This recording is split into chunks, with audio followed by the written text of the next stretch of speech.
राधे राधे, हरे कृष्णा। आज है विजय एकादशी, तो आप सबको एकादशी की हार्दिक शुभकामनाएं। सभी कृष्ण भक्तों को एकादशी का व्रत सबको करना चाहिए, लेकिन अगर नहीं भी हो पाता है तो कथा तो सबको पढ़नी या सुननी चाहिए। तो कथा पढ़ने से पहले हम अपने हाथों में कुछ ले लेते हैं। उसके लिए कुछ, क्योंकि कोई भी कथा पढ़ते हैं तो खाली हाथ नहीं पढ़ना चाहिए। आज एकादशी है, तो एकादशी के दिन चावल तो नहीं ले सकते हाथों में। तो हमने ये फ्लावर फूल लिए हैं और अब हम कथा पढ़ते हैं। धर्मराज युधिष्ठिर बोले, हे जनार्दन, फागुन मास की कृष्ण पक्ष की एकादशी का क्या नाम है तथा इसकी विधि क्या है, सो सब कृपा पूर्वक कहिए। श्री भगवान बोले, हे राजन, फागुन मास की शुक्ल पक्ष की एकादशी का नाम विजया एकादशी है। इसके व्रत के प्रभाव से मनुष्य को विजय प्राप्त होती है। यह सब व्रतों से उत्तम व्रत है। इस विजया एकादशी के महात्म्य के श्रवण व पठन से समस्त पाप नाश प्राप्त हो जाते हैं। एक समय देवर्षि नारद जी ने जगत पिता ब्रह्मा जी से कहा, महाराज, आप मुझसे फागुन मास के कृष्ण पक्ष की विजया एकादशी का विधान कहिए। ब्रह्मा जी कहने लगे, नारद, विजया एकादशी का व्रत पुराने तथा नए पापों को नाश करने वाला है। इस विजया एकादशी की विधि मैंने आज तक किसी से भी नहीं कही। यह समस्त मनुष्यों को विजय प्रदान करती है। त्रेता युग में मर्यादा पुरुषोत्तम श्री रामचंद्र जी को 14 वर्ष का वनवास हो गया। तब भी श्री लक्ष्मण तथा सीता जी सहित पंचवटी में निवास करने लगे। वहां पर दुष्ट रावण ने जब सीता जी का हरण किया, तब इस समाचार से श्री रामचंद्र जी तथा लक्ष्मण अत्यंत व्याकुल हुए और सीता जी की खोज में चल दिए। घूमते घूमते जब भी मरणासुर जटायु के पास पहुंचे तो जटायु उन्हें सीता जी का वृतांत सुनाकर स्वर्ग लोक चला गया। कुछ आगे जाकर उनकी सुग्रीव से मित्रता हुई और वाली का वध किया। हनुमान जी ने लंका में जाकर सीता जी का पता लगाया और उनसे रामचंद्र जी एवं सुग्रीव की मित्रता का वर्णन किया। वहां से लौटकर हनुमान जी श्री रामचंद्र जी के पास आए और सब समाचार कहे। श्री रामचंद्र जी ने वानर सेना सहित सुग्रीव की सम्मति से लंका को प्रस्थान किया।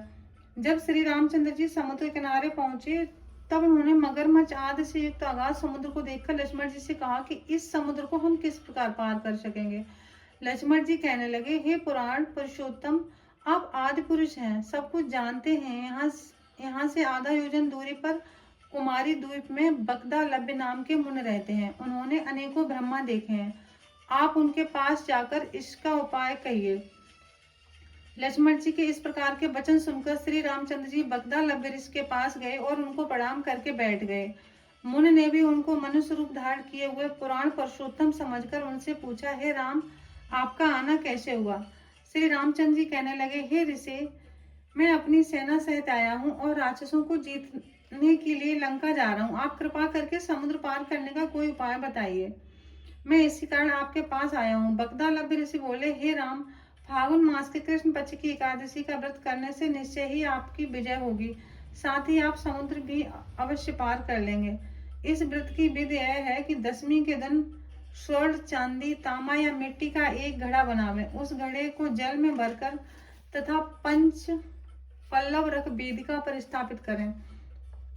उस घड़े के नीचे सतनजा और ऊपर जौ रखें। उस पर श्री नारायण भगवान की स्वर्ण की मूर्ति स्थापित करें। एकादशी के दिन स्नानादि से निवृत्त होकर धूप, दीप, नैवेद्य, नारियल आदि से भगवान का पूजन करें। तत्पश्चात घड़े के सामने बैठकर दिन व्यतीत करें और रात्र को भी उसी प्रकार बैठे रहकर जागरण करें। द्वादशी के दिन नित्य नियम से निवृत्त होकर उस घड़े को ब्राह्मण को दे देवें।